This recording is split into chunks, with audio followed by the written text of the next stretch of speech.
Hello అండి అందరికీ. నేను ఈరోజు 1 కేజీ చికెన్తో 2 చికెన్ వెరైటీస్ 3 పీపుల్కి బాగా సరిపోయేలా ఎలా చేసుకోవాలో చూపించబోతున్నానండి. ఒకటేమో చికెన్ పకోడా, మరొకటేమో చికెన్ కర్రీ. చికెన్ కర్రీ కోసం బగారా రైస్ కూడా చేశాను నేను. అందుకోసం హాఫ్ కేజీ చికెన్ని సపరేట్గా తీసుకొని వాష్ చేసుకొని పెద్ద పీసెస్ సపరేట్గా పెట్టుకోవాలి. చిన్న పీసెస్ సపరేట్గా పెట్టుకున్నాను నేను ఇక్కడ. అందులోకి ఉప్పు, పసుపు, కారం వేసుకొని అల్లం వెల్లుల్లి పేస్ట్, నిమ్మకాయ రసం కూడా వేసుకొని బాగా కలుపుకొని మ్యాగ్నేట్ చేసి పెట్టుకుంటున్నానండి. చికెన్ కర్రీ ముందే మ్యాగ్నేట్ చేసుకొని ఒక హాఫ్ అన్ అవర్ పాటు పక్కన పెట్టుకుంటున్నాను.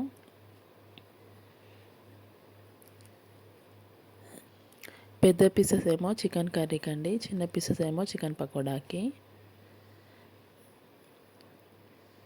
ఇది చికెన్ కర్రీకి అండి.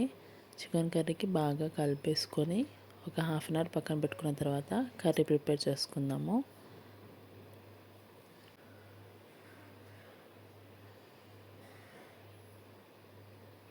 ఇది చికెన్ పకోడాకి అండి. చికెన్ పకోడాకి కూడా ఒకసారి బాగా కలిపేసుకోవాలి. అల్లం వెల్లుల్లి పేస్ట్, పసుపు, ఉప్పు, కారం బాగా పట్టుకున్న తర్వాత ఇందులోకి మనము ధనియాల పొడి, ఇంకా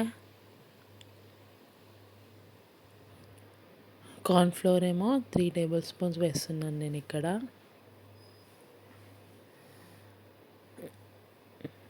అలాగే శనగపిండి కూడా 3 టేబుల్ స్పూన్స్ వేసుకొని బాగా కలిపి ఫ్రిడ్జ్లో పెట్టుకోవాలండి. ఎంత టైం మ్యాగ్నేట్ అయితే అంత టేస్టీగా ఉంటుంది చికెన్ పకోడా. నేను ఒక 4 అవర్స్ వరకు పక్కన పెట్టుకున్నాను దీన్ని. ఓవర్ నైట్ పెట్టుకున్నా కానీ చాలా టేస్టీగా వస్తుందండి చికెన్ పకోడా. మీకు టైం ఉంటే చాలా టైం పెట్టుకునేది చూసుకోండి. మినిమం అయితే 1 అవర్ పెట్టుకుంటేనే చాలా టేస్టీగా ఉంటుంది చికెన్ పకోడా. ఇది ఫ్రిడ్జ్లో పెట్టేసుకొని మనం కర్రీ ప్రిపేర్ చేసుకుందాము. కర్రీ చేసుకోవడానికి ఇక్కడ ఒక కడాయిలో ఆయిల్ వేసుకొని ఆయిల్ హీట్ అయిన తర్వాత ఇందులోకి 1 స్పూన్ సాజీరా, 2 పచ్చిమిర్చి చీలికలు వేసుకోవాలి. అవి కొంచెం ఫ్రై అయిన తర్వాత అందులోకి కొద్దిగా గరం మసాలా, చిన్న ఇంచ్ చెక్క, ఇలాచి, లవంగాలు వేసుకొని ఆనియన్స్ కూడా వేసుకొని బాగా ఫ్రై అవ్వనివ్వాలి. బాగా ఫ్రై అయిన తర్వాత మ్యాగ్నేట్ చేసి పెట్టుకున్న చికెన్ వేసేసుకోవాలండి. పసుపు, ఉప్పు, కారం అన్నీ వేసాం కాబట్టి సపరేట్గా ఏం వేయట్లేదు నేను. మ్యాగ్నేట్ చేసి పెట్టుకున్న చికెన్ వేసేసుకొని బాగా కలిపేసుకొని ఒక 10 మినిట్స్ వరకు ఉడికించుకోవాలండి. ఇది ఉడికేలోపు మనం మసాలా ప్రిపేర్ చేసుకుందాం. మసాలా కోసం ఇక్కడ ఎండు కొబ్బరి తీసుకున్నాను. ఇందులోకి ఒక 6 నుంచి 7 బాదం పప్పులు వేసుకుంటున్నాను. బాదం పప్పులు వేయడం వల్ల టేస్ట్ చాలా బాగుంటుందండి. ఇది గ్రైండ్ అయిన తర్వాత అందులోనే ఒక 3 టమాటాలు కూడా వేసి గ్రైండ్ చేసుకున్నాను. కూర కొంచెం ఉడికిన తర్వాత మనం గ్రైండ్ చేసి పెట్టుకున్న పేస్ట్ ఏదైతే ఉంటుందో అది వేసేసుకోవాలి. అది వేసుకొని వాటర్ కూడా కన్సిస్టెన్సీ తగ్గట్టు కొన్ని వాటర్ కూడా మసాలా పేస్ట్లోనే కలిపేసుకొని ఇది బాగా కలిపేసుకోవాలి. చికెన్ కర్రీ బాగా కలిసేలా కలిపేసుకొని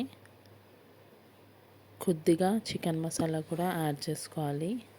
కొద్దిగా చికెన్ మసాలా కూడా యాడ్ చేసుకొని ఒక 10 to 15 మినిట్స్ చిన్న మంట మీద బాగా ఉడికించుకోవాలండి.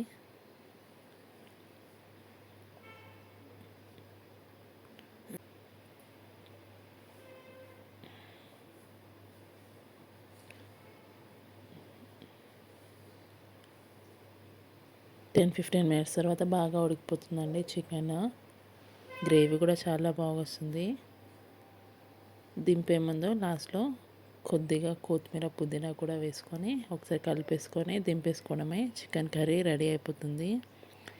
చికెన్ కర్రీకి కాంబినేషన్గా నేను ఇక్కడ బగారా రైస్ చేశాను.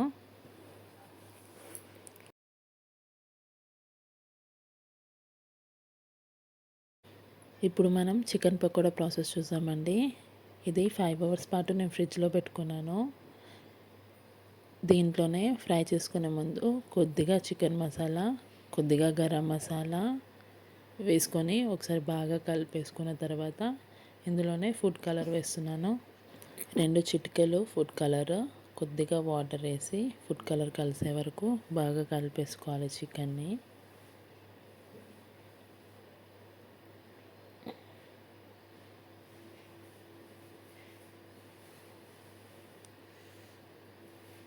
ఇలా లాస్ట్లో కొద్దిగా మసాలా వేయడం వల్ల మీద మసాలా టేస్ట్ తగులుతూ చాలా టేస్టీగా ఉంటుందండి. ఇప్పుడు ఆయిల్ హీట్ చేసుకొని హై ఫ్లేమ్ ఉంచుకోవాలండి. స్టార్టింగ్లో హై ఫ్లేమ్ ఉంచుకొని ఒక్కొక్కటిగా వేసుకోవాలి. హై ఫ్లేమ్ మీద చికెన్ పకోడా వేసుకున్న తర్వాత లో టు మీడియం ఫ్లేమ్లో బాగా ఉడికించుకోవాలండి.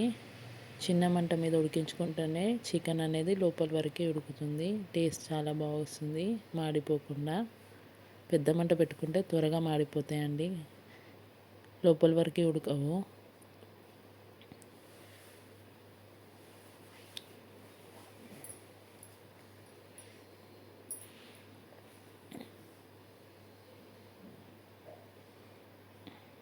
అలాగే అన్ని చికెన్ పకోడా కూడా ఫ్రై చేసి పెట్టుకోవాలండి. ఈ చికెన్ పకోడా టేస్ట్ చాలా టేస్టీగా ఉంటుందండి. స్ట్రీట్ స్టైల్లో లాగా వస్తుంది ఇలా చేసుకుంటే.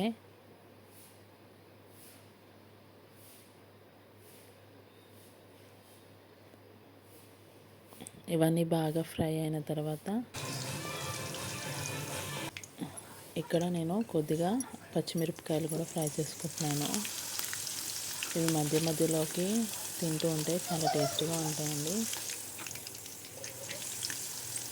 పచ్చిమిరపకాయలు ఇంకా 5-6 కరివేపాకు రెమ్మలు కూడా ఫ్రై చేసుకుంటున్నాను.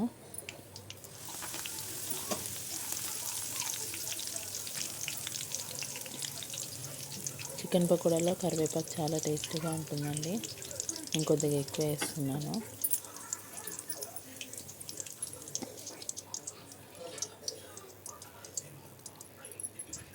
అంతే అండి, చికెన్ పకోడా రెడీ అయిపోతుంది. చాలా టేస్టీగా ఉందండి చికెన్ పకోడా. ఒకసారి తప్పకుండా ట్రై చేసి చూడండి ఈ 2 రెసిపీస్. ఫెస్టివల్కి, ఏదైనా ఒకేషన్కి, ఇంట్లో చిన్న పార్టీ ఉన్నా ఇలా చేసుకోండి, చాలా బాగుంటుంది. Thank you for watching.